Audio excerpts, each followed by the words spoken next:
സാമ്പത്തിക മേഖലയിൽ ശ്വാസം മുട്ടിക്കുന്ന പ്രതിസന്ധി മറികടക്കാൻ ധവളപത്രം. അഴിമതി മുക്ത ഭരണവും മതനിരപേക്ഷതയും കാതലായ ലക്ഷ്യങ്ങൾ. ജൂൺ 15 മുതൽ സ്ത്രീകൾക്ക് KSRTCയിൽ സൗജന്യ യാത്രയടക്കം ജനപ്രിയ പ്രഖ്യാപനങ്ങളുമായി ഗവർണർ നിയമസഭയിൽ. കേരളത്തിൽ ഇനി അഴിമതി മുക്ത ഭരണം. സതീശൻ സർക്കാരിന്റെ കന്നി നയ പ്രഖ്യാപനത്തിൽ ഇന്ദിരാ ഗ്യാരണ്ടി തിളക്കം. സർക്കാരിന്റെ ആദ്യ നയപ്രഖ്യാപന പ്രസംഗം.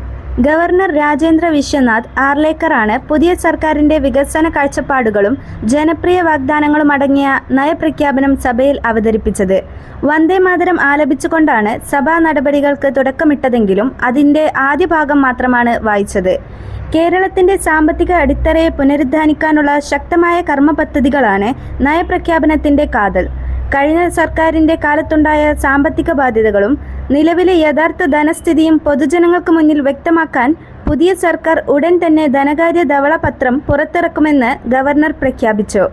സംസ്ഥാനത്തിന്റെ ഖജനാവ് നേരിടുന്ന കടുത്ത പ്രതിസന്ധി മറികടക്കാനും വിഭവ സമാഹരണം ഊർജിതമാക്കാനും UDF സർക്കാർ അതീവ പ്രാധാന്യം നൽകുന്നുണ്ടെന്ന സന്ദേശമാണ് ഇതിലൂടെ VD സതീശൻ നൽകുന്നത്.